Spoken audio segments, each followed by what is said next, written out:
Okay, so this is a video game review for God of War for the PlayStation 2. This game was a PlayStation 2 exclusive during the console generation that saw plenty of multi-platform games released. This game was released in 2005 towards the end of the console's lifespan. It actually shows in the technology that's seen there. This is a game that I didn't really hear about until 2007 when the sequel was released, and a lot of noise was made about that game and how PlayStation 3's fortunes would change with the release of God of War 3.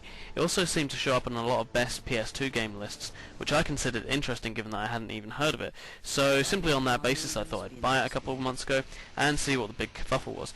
Is this a game that's as good as the critics and nutjob fans say? Well, I won't give away my conclusion, which will come in part 2 of this review, but for now this part is going to deal with the game's positive aspects, and there are plenty to talk about.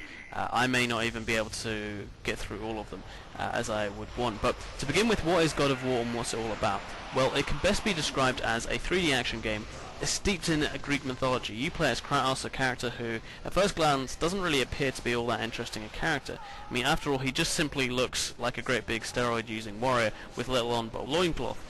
However, whereas playing as such a character in any other game could be considered boring, in a world where even Kratos is dwarfed by even bigger and more gigantic beasts and creatures than he is, the sense of scale and challenge of what he faces is still maintained, despite his powerful human form. Also, he does happen to have a well thought out backstory, which is revealed during the game through the many cutscenes, and even explains details why Kratos is this unhealthy shade of white. I simply assumed it was like a creative decision, and thought no more about it, but when it was explained during the game's many cutscenes, I was genuinely gobsmacked that the developers had come up with a detail so cleverly conceived.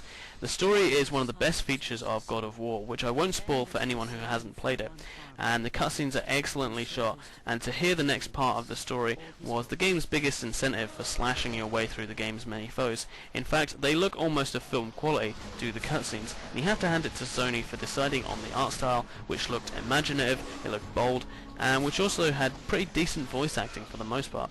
The story twist, again something I won't spoil, was well delivered. I'm not going to claim it's the greatest story I've ever seen in a game, but that said, that's not a criticism.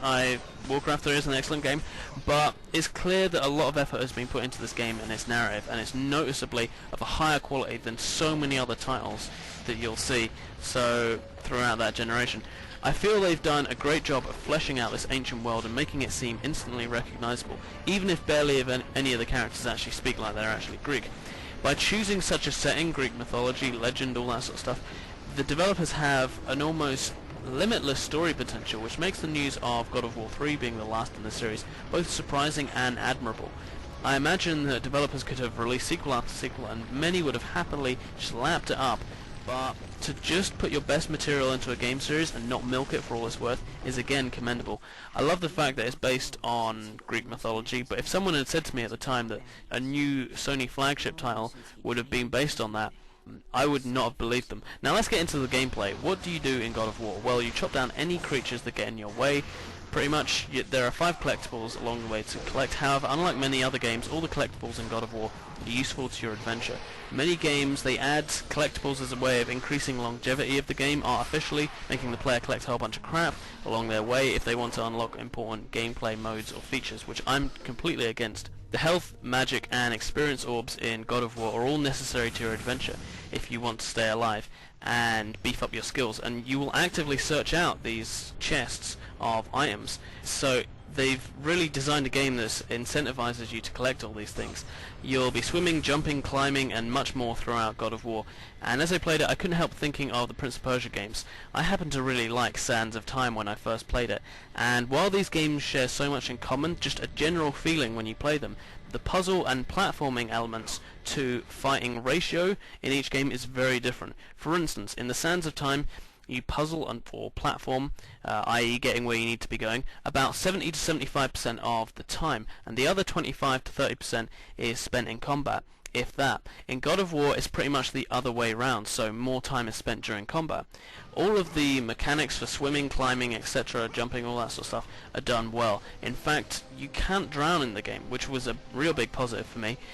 I loved how the fact that, at least in the beginning of the game, so many of the ledges don't let you fall off them. There's like an invisible barrier keeping you from falling to your death, which is really nice. When a game appears concerned not to let you fall to your death in an irritating way, as happens in so many so many times in these kind of games, it's a really satisfying feeling and a sign of really good game design. It's trying to stop all those little irritations that you sometimes experience. So I love that feature. My frustration levels throughout this game were not all high. They were very low because the game was well designed.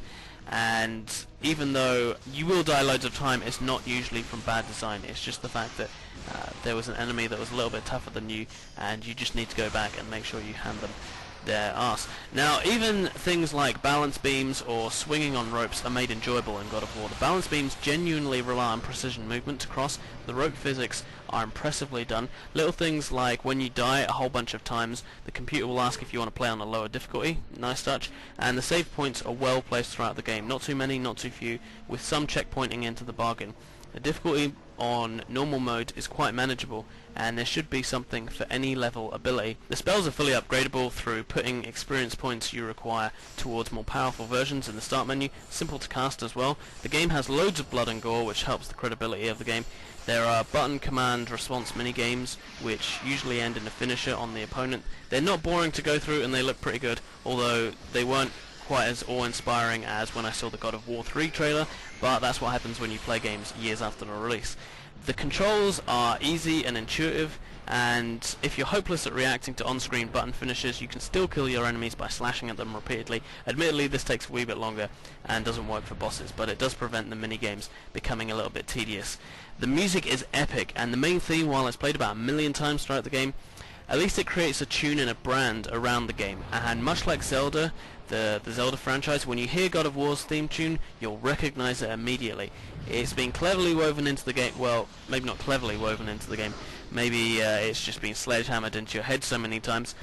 But it's one of these things that just it doesn't really get too boring to listen to, and the rest of the music is more than sufficient to add and help to the mood of the game. Like I say, the music is epic. The levels are usually huge and scaled to really impress. The graphics I felt to be very impressive even 5 years later, as are the animations. In fact, at one bit I didn't know that a cutscene had finished, and that really almost never happens to me, so you've got to hand it to them for that.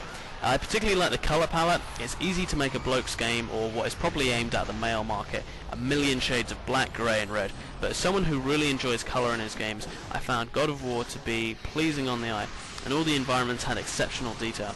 And even though the levels are big, they're so well designed that I seldom got lost or had no clue as to where to go, and that's really commendable. I hate getting lost in games. Often you'll have maybe 3 or 4 rooms open to you, some other ones are closed off, or it'll show where you need to be going, and so you know that what you're looking for is right there. It's not 3 hours in the past in like a completely different part of the level, and that's great. This also made puzzles fun. I'm not joking. The puzzles were actually, which I normally can't stand in games, were enjoyable and rewarding. I remember coming up against the first one and thinking, right, well, I'm going to have to look online, but I spent the 2 minutes or 3 minutes that it took, and I completed it and thought, well, that was nice. I managed to solve a puzzle for God knows how long. The second time I did it, I did the same thing. I didn't quite rush off to the internet straight away, and so by the 7th or 8th puzzle, I had enough confidence that I would keep doing these puzzles because it didn't take me too long.